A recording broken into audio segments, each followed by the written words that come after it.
नमस्कार सर। सत साहिब जी, सत साहिब। क्या नाम है जी आपका? मेरा नाम धर्मवीर दास है जी। क्या काम करते हैं आप? जी मैं जेल वार्डर हूँ, जेल डिपार्टमेंट में नौकरी करता हूँ। कहाँ के रहने वाले? मेरा गांव कंडेला, जिला जींद, हरियाणा का निवासी हूँ जी मैं। संत रामपाल जी महाराज की शरण में कैसे आए? ये बहुत लंबा प्रकरण है, इसको मैं थोड़ा विस्तार से बताऊंगा आपके सामने। मैं जिस टाइम ये करौथा कांड हुआ उस टाइम रोहतक जेल पर वार्डर के पद पर था और बहुत तरह बात सुनी कि भाई ऐसे हुआ करौथा कांड, ऐसे सुनते थे अखबारों में हर रोज। तो बड़ा दुख हुआ ये बातें सुनकर, भाई ये संत सभी ऐसे करते हैं।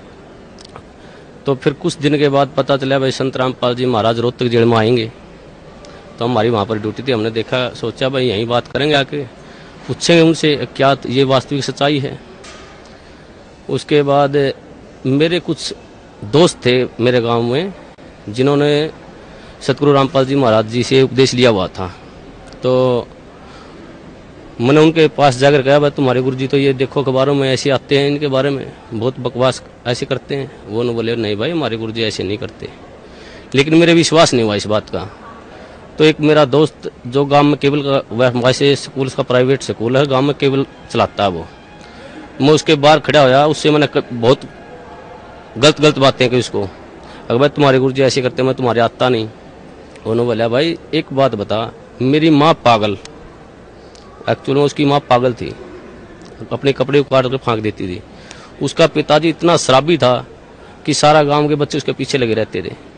उन्होंने बोला भाई जब मेरे घर में मेरी माँ पागल से ठीक होगी, मेरा पिताजी शराब पीता था, आज एक नंबर का इंसान हो गया, मैं उस सुख को कैसे भूल जाऊं, मैं कैसे ये कह दूं भाई संत रामपाल जी महाराज मेरे गुरु जी के पास मतलब ये ज्ञान नहीं है, उनसे ये फायदा नहीं होता, मैं मेरा जो फायदा हुआ है उसको कैसे अनदेखा कर दूं। इस बात का मेरा कोई असर नहीं हुआ। मैं उसको कह के उन्होंने बोला अरे चाह तो पीता जाए, मैं बोला नहीं भाई मैं चाह नहीं पीऊंगा, मैं चला गया। तो फिर उसने मेरे पास फोन कराया कि भाई हमारे गुरुजी आपके पास जेल में आ रहे हैं, आप उनको शिष्टाचार से बातें करना, आप कदे आप पाप के भागी हो जाओ।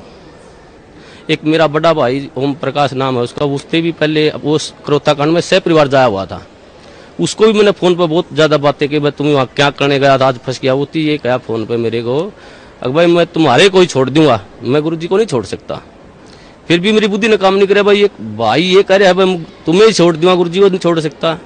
फिर भी मेरी बुद्धि ने काम नहीं कराया, मैं भाई ये तो पागल हो गए। उसके बाद फिर गुरुजी जेल में आए।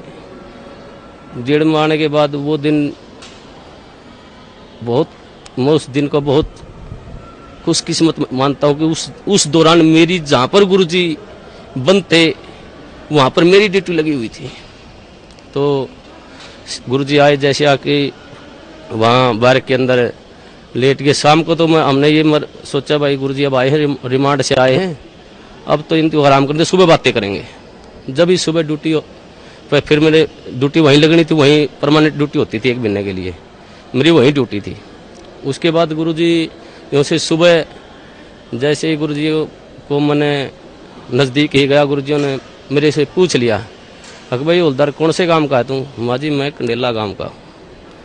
गुरुजियों ने कहा भाई कंडेले के तो बहुत भगत हैं मेरे। माँ जी हाँ बहुत भगत हैं।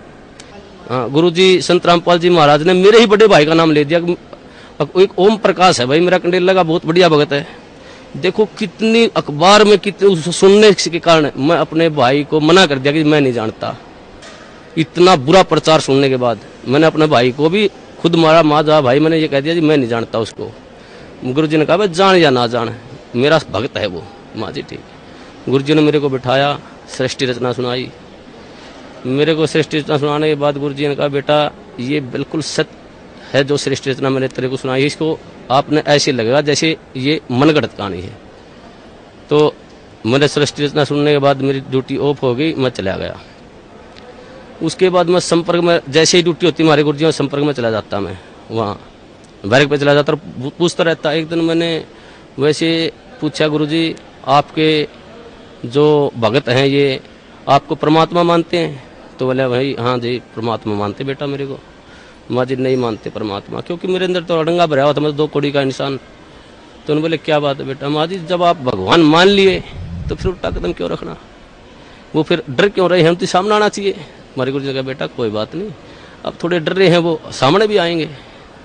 तो ऐसे हर रोज मैं गुरुजियों से पूछता जी ये जो आप मार्ग बता रहे, ये रोड़ा क्यों हुआ, क्या कारण था इसका। तो गुरुजी ने बताया बेटा ये सत्तर प्रकाश पुस्तक पर रोड़ा था सारा, मैं प्रोजेक्टर पे दिखाता था इसको, और ये जितने भी आर्य समाजी हैं, ये आचार्य बैठे हैं, ये इसको बेच कर रोजी रोटी बना रहे हैं। इसमें वास्तविकता कुछ लिखी हुई है और समाज को बता रहे हैं कुछ अलग। तो उस बात पे ये रोड़ा था सारा। तो मैं एक इस परोपकार का ये काम कर रहा हूँ, ये भक्ति विधि सही बता रहा हूँ। मैं कहने लगा जी इस पृथ्वी पर ऐसा इंसान कोई नहीं जो परोपकार के लिए निस्वार्थ भाव से कार्य करता हो। तो गुरुजी ने कहा बेटा ये दास है। तो उस टाइम मेरे वैसे तो मन में अड़ंगा भरा था, मेरे गुरुजी ने कही, मेरे उस बात का विश्वास माँ जी मेरे ये बात जचती नहीं। तूने बोला बेटा जचो या ना जचो, मैं तेरे को जो बता रहा हूँ ये सत्य है। तो उस प्रभाव से मैं गांव में जो मेरा दोस्त केबल चलाता था तो उससे कहने लगा मैं तू कैसेट चढ़ा कर गुरुजी ज्ञान में ज्ञान, तो तत्व ज्ञान संदेश की कैसेट थी। उसमें जैसे मैं हर रोज घर जाता रहा तो वो कैसेट चलवा देता। एक दिन मैं कैसेट सुन रहा था, रात के 9:30-10 बजे का टाइम था। तो एक कैसेट इतनी मार्मिक कैसेट थी, उसमें मैं क्या बताऊं, मेरे गुरुजियों के लिए मेरा हृदय फाट गया था। वो परमात्मा सतगुरुदेव उन्होंने कहा कि इस दास की जीभ कट जाए अगर झूठ बोलता हो तो मैं इस परोपकार समाज के लिए ज्ञान छुड़ा रहा हूं। तो गुरुजियों ने वो ज्ञान सुना, मेरे भीतर में लगी वह बात, भाई ये संत ये कह रहे हैं कि दास की जीभ कट जाए, अब मैं कोई स्वार्थ नहीं मेरा। तो मेरे वह बात भीतर में लगी। उस दौरान फिर मैंने वो बात गुरुजियों से कही, माँ गुरुजी ऐसे ऐसे कैसेट सुनी आपकी, बहुत निर्मल ज्ञान है। फिर मेरा जो भीतर रंगा भरा हुआ था वो बार बार फिर वो वापिस हटा देता था उस ज्ञान को। एक दिन रात को 2 बजे मेरी ड्यूटी थी, मैं गुरुजियों के पास गया तो गुरुजियों ने फिर बिठा के मेरे को कहा बेटा ऐसी भक्ति करनी चाहिए परमात्मा की। तो गुरुजियों ने जो सुनाया सारी भक्ति बताने के बाद कहा बेटा आई तेरे कुछ समझ में बात। मेरे मुंह से ऑटोमेटिक, वैसे मैं कहना भी नहीं चाह रहा था मेरे से, यार जी आप बिल्कुल सत्य है, आपका ज्ञान बिल्कुल सत्य है, मैं ही ऐसा पापी हूं जो मेरे अंदर नहीं समाया ये ज्ञान।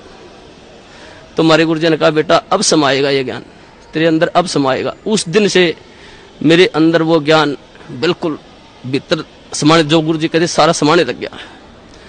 एक दिन जैसे ही गुरुजी ऐसे घूम रहे थे, मैं भी वहां पर बैठा, जब लोग मुझे उपदेश नहीं दिया था, मैं वैसे ज्ञान सुनता था मैं। तो एक भक्त ने एक जैसे मुलाजिम आया, वो मेरे साथ का साथी, उसने आते ही गुरुजी से कहा, हंसते हुए कहा अगर जी आपको तो मिट्टी में मिला दिया। हमारे गुरुजी ने कहा हाँ बेटा मिट्टी में मिला दिया भाई। लेकिन ऐसा उदाहरण दिया हमारे गुरुजियों ने एकदम से सटीक, भाई जमींदार 40 किलो अन्न मिट्टी में मिलाता है, 70 मण उठा के ले जाता है वहां से। वैसे तो इस पृथ्वी पर संत आता वो जेड़ मारना नहीं चाहिए वैसे तो, लेकिन इस संत को, इस दास को याद करया करेंगे कि उन दुष्ट आचार्यों ने अपनी रोजी रोटी के लिए ऐसे संत को जिसकी आंखों में बिठाकर पूजा करनी चाहिए उसको जेल में डलवा दिया। ऐसा मार्ग जो पृथ्वी पर संत जनापाल जी महाराज जी चला रहे थे, उस मार्ग को लगभग 2.5 वर्ष के लिए बंद करवा दिया। ऐसा मार्ग, ये परमात्मा, ऐसा गुरुजियों से वहां देखता, जो गुरुजियों पर आरोप लगाए गए, ऐसे आरोप, इंसान पागल होकर मर जाए, ये तो समर्थ परमात्मा है।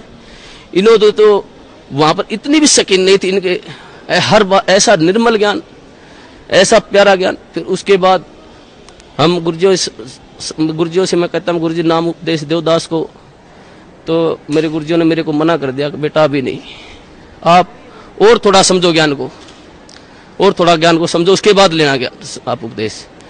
मैं घर जाता, कैसेट चलवा लेता, मेरे जो दोस्त था उससे, भाई कैसेट चला गुरुजियों की, वो कैसेट मैं सुनता रहता। तो जैसे मेरी भक्तमती थी, मेरी घरवाली थी, वो मैं बाहर जाता तो ऑफ कर देती चैनल को, दूसरा लगा। मैं कहता जी आप इसको बंद मत करो, ये मैं सुनता हूँ, आपने नहीं सुनना तो आप आराम से वो करो। तो मैं हर रोज सुनने लगा गुरुजियों का ज्ञान, तो वो मेरे भीतर समाता गया। उसके पश्चात कई बार गुरुजियों से वहाँ पर जेल के अंदर, जैसे मैं गुरुजियों से बताता, गुरुजी आपके ये सत्संग सुना मैंने, तो गुरुजी फिर दोबारा बताते मेरे को। तो ऐसे होते होते लगभग 6 महीने चले गए और 1 साल से ऊपर लगभग 1.5 साल गुजर गया। फिर मेरी ड्यूटी प्रशासन ने मेरे को क्या कराया कि ये तो संत रामपाल जी को मिलने जाता है, इसकी ड्यूटी बाहर लगा दो जेल से। मेरी ड्यूटी बाहर लगा दी गई। बाहर लगाने के बाद अंदर मेरे को जाने नहीं दे, ज्ञान व नाम उपदेश मेरे को मिला नहीं। एक दिन वैसे गुरुजी, सोमवार का दिन था, 24 अगस्त को 2 बजे गुरुजी मुलाकात पर आए हुए थे। उन्होंने आने के बाद मैं जैसे ही मौका लगा कर डोडी में चला गया और मैंने ऐसे गुरुजियों की तरफ ऐसे आदर भाव से प्रणाम किया। गुरुजी ने इशारा कर दिया मेरी तरफ, बेटा इधर आ जाए। मैं चला गया। जाते ही परमात्मा ने, सतगुरुदेव रामपाल जी महाराज ने मेरे को नाम उपदेश दिया और कहा बेटा बाहर जल और मिश्री ले लेना, भक्तों को कह देना। वो दिन है, मेरे को उस दिन से ऐसे नाम उपदेश मिला। तो हमारे नाम उपदेश लेने के पश्चात जो प्रशासन था, जेल प्रशासन, सभी मुलाजिम, सुप्रिटेंडेंट, सभी हमारे खिलाफ, 2-4 और दोस्त थे मेरे साथ, कई और दोस्त थे जिन्होंने साथ में नाम लिया था। तो प्रशासन खिलाफ हो गया। उन्होंने एक दिन हमारे को बुलाया और कहा भाई आप वर्दी में लेटते हो, यहाँ उस रामपाल के चरणों में पड़ते हो, आप यहाँ पर सारा प्रशासन ये महसूस करते हैं, बेइज्जती महसूस करते हैं। हमने कहा जी परमात्मा की बातें हैं, हम तो कौन कहने वाले हैं। परमात्मा ने की दास है, सतगुरुदेव रामपाल जी महाराज की दास है। मैंने जेल सुप्रिटेंडेंट को कहा जी आप जिस वक्त ड्यूटी पर आते हो आप परमात्मा को मानते हो? तो वो कहने लगे जी मैं मानता हूँ। उस सुप्रिटेंडेंट को मैंने कहा जी आप जब घर से आ रहे हो तो रास्ता मंदिर पड़ता हो तो आप वहाँ झुको नहीं गए, उसके प्रणाम नहीं करोगे? जी बोले भाई मैं करके आऊँगा प्रणाम। तो मैंने कहा जी हमारे तो परमात्मा सतगुरु रामपाल जी महाराज है, मंदिर भी हमारे, तो ये सब कुछ है जी, हम नहीं रुक सकते जी, हम प्रणाम करेंगे ही करेंगे। आप हमारे को सस्पेंड करो, डिसमिस करो, कुछ भी करो। तो वो बोले भाई ठीक है, तुम नहीं मानते तो करते रहो। तो ऐसे ही सारा प्रशासन का ये सिस्टम चलता रहा जी। उसके पश्चात जिस टाइम ये क्रोथा कांड हुआ, उसके पश्चात जब ये क्रोथा कांड हुआ था, हमारे पास डीसी ऑफिस से और एसपी ऑफिस से 2-4 मुलाजिम आते थे जेल पर, वहाँ पर पुलिस के। तो हम उनसे पूछते थे भाई वहाँ पर क्रोथा कांड ऐसे हुआ, आप वहाँ थे, मौजूद थे वहाँ पर? वो कहते थे भाई हम वहाँ पर मौजूद थे, ये बातें सारी सच्चाई हैं। तो ऐसे वो हमारे को बता करते कि दोस्तों साथ में उठते बैठते खाते पीते थे वहाँ पर। फिर जब हमें ज्ञान हुआ, गुरुजियों ने बताया भाई ये सौदा अलग था, सत्यार प्रकाश का रोड़ा था, सच्चाई ये है। तो फिर हम उसे बहस करने लगे, भाई तुम वहाँ बताओ वहाँ पर ऐसे हुआ था और ये गुरुजी बता रहे हैं ऐसे, सच्चाई है ये।